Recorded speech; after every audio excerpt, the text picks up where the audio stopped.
Ya, sebenarnya kalau bicara tentang sholat ya, sholat itu kan sebenarnya ya tiap hari kita laksanakan ya.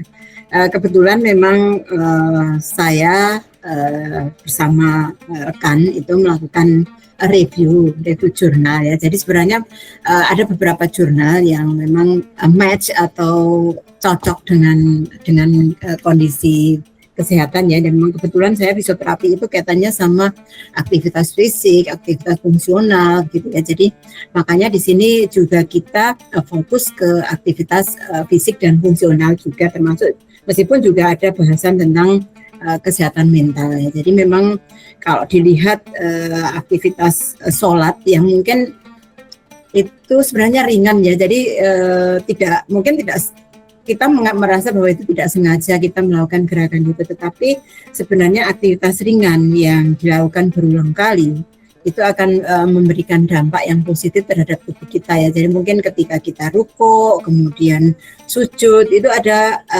hal-hal lain yang mungkin akan berpengaruh terhadap kita ya. Ditambah lagi dalam sholat itu kan ada istilah tumakninah ya, jadi nggak boleh buru-buru.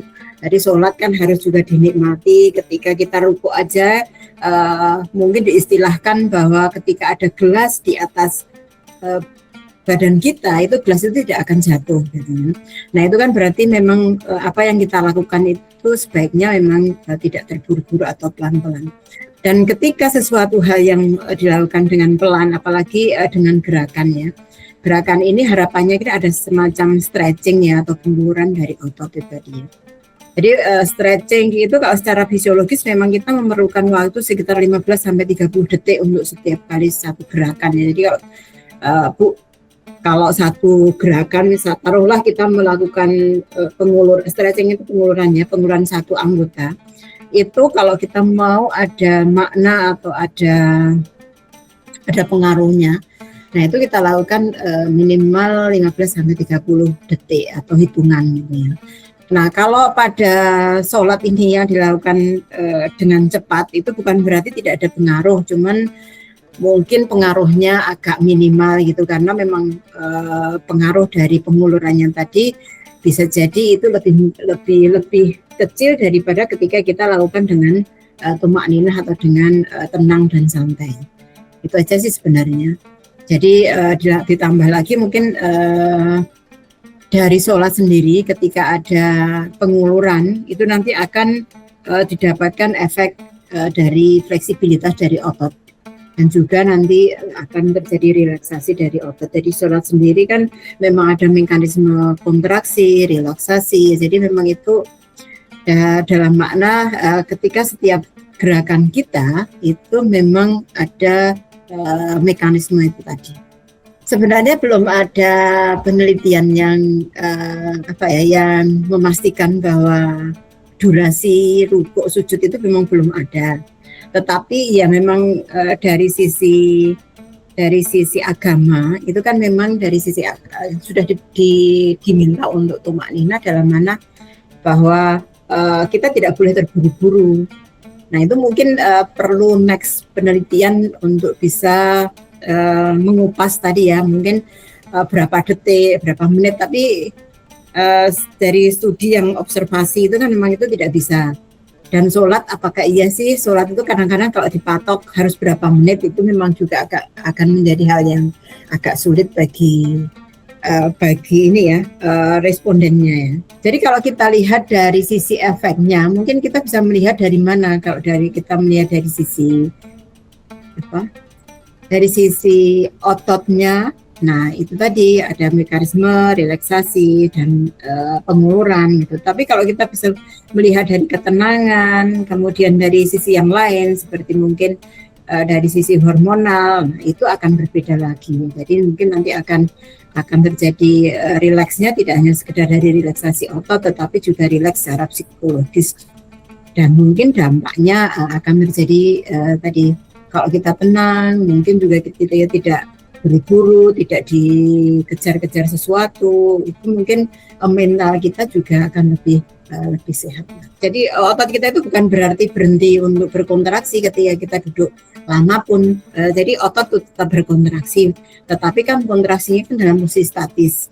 Nah, kontraksi statis ini ya biasanya memang memerlukan energi yang banyak dan mungkin satu hal ya. Jadi satu hal yang terjadi ketika kontraksi statis ini tidak akan terjadi penguluran, mungkin juga akan terjadi hal-hal dan lebih mudah untuk merasa kecapean.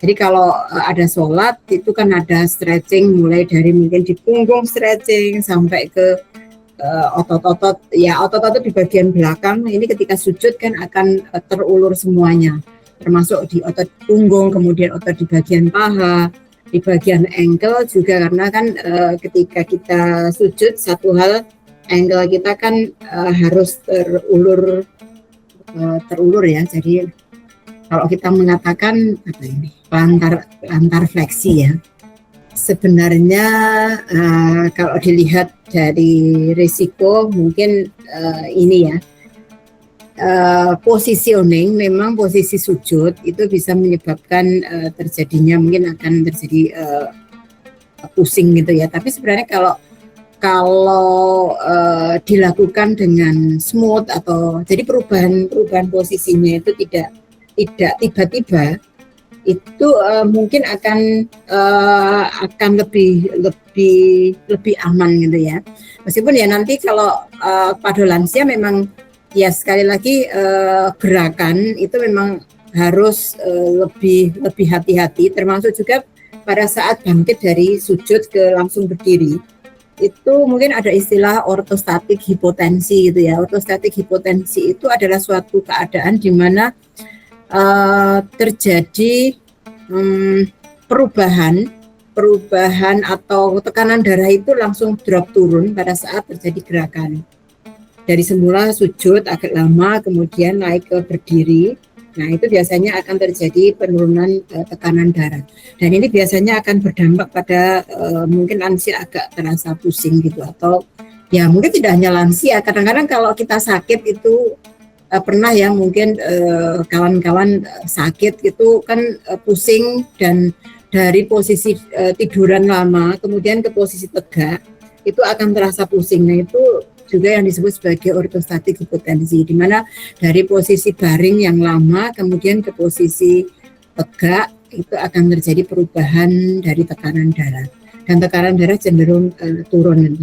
Jadi ketika sholat itu berkaitan dengan sholat yang kita lakukan itu berkaitan dengan penurunan hormon yang memicu stres ya. Jadi di sini ada hormon yang disebut sebagai hormon kortisol, itu sebagai pemicu stres. Nah, dengan sholat ini kortisol itu bisa diminimize, baik itu nanti lewat apa istilahnya dari HPA itu hipotalamus pituitary adrenal, ataupun dari yang lain ya. Jadi ini memang dari situ, dari mekanisme itu bisa diminimize pengeluaran kortisol itu sendiri, sehingga tingkat stres itu bisa dikurangi. Jadi kalau orang yang nggak stres itu tentu saja akan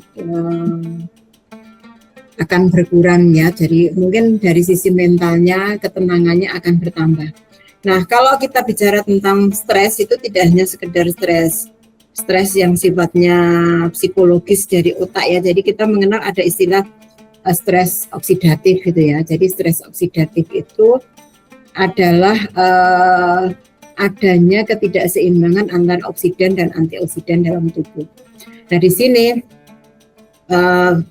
pada kondisi-kondisi tertentu, misalnya kita capek atau kita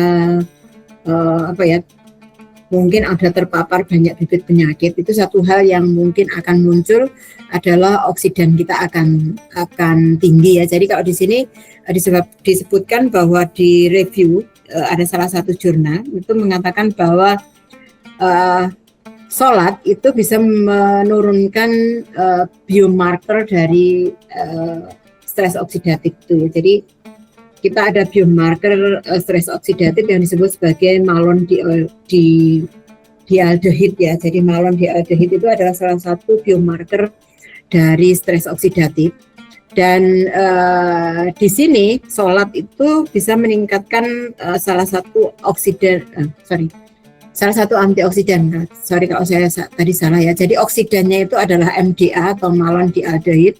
Kemudian yang antioksidannya adalah glutathione peroksidase atau GPX. Jadi kalau di sini sholat itu salah satu hal marker yang meningkat adalah GPX, sementara yang menurun adalah MDA sendiri. Jadi kalau kita lihat dari stres oksidatifnya.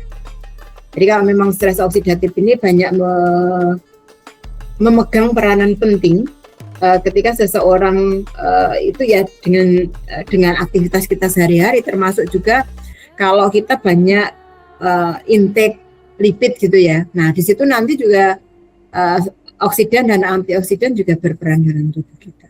Ya kalau dia stretchingnya berlebihan, penggunaannya berlebihan, apalagi tanpa pemanasan, ya tentu saja akan stres. Tetapi kan sholat itu kan gerakannya ringan. Ya, jadi mungkin ini menjadi semacam aktivitas fisik yang sifatnya ringan sampai sedang. Dan itu dilakukan berulang kali. Berulang kali sehari aja 5. 5 itu sudah kalau kita lihat hitungan dari rakaatnya, itu kan 17 itu baru minimal. Belum lagi kalau nanti ada tambahan sholat sunat, baik rawatib maupun tahajud ataupun sholat yang lain, itu nanti akan nambah lagi gerakannya. Dan gerakan yang dilakukan berulang-ulang kali ini akan menimbulkan mekanisme adaptasi dalam tubuh kita. Nah ini tadi yang adaptasi ini yang akan menyebabkan, meskipun tadi misalnya pertama kali sholat itu akan terasa terulurnya menyebabkan sakit gitu ya, tapi itu kalau dilakukan berulang-ulang tubuh kita akan beradaptasi. Sama kayak kita melakukan exercise di luar sana itu, kenapa kok orang yang berolahraga itu dia kok lama-lama tidak otot dan tulangnya tidak stres. Nah, itu ya karena memang ada mekanisme adaptasi. Hanya saja memang kalau kita lihat di sini kan kalau dilihat sendinya kan penumpuannya juga tidak berlebih. Kalau orang olahraga, apalagi kalau misalnya olahraganya kayak jumping, itu kan berarti sendinya ada semacam penumpuan berlebih. Nah, itu ya hal-hal yang mungkin keuntungan dari atau kebaikan dari sholat sendiri yang memang tidak memberikan stresor berlebihan bagi tubuh.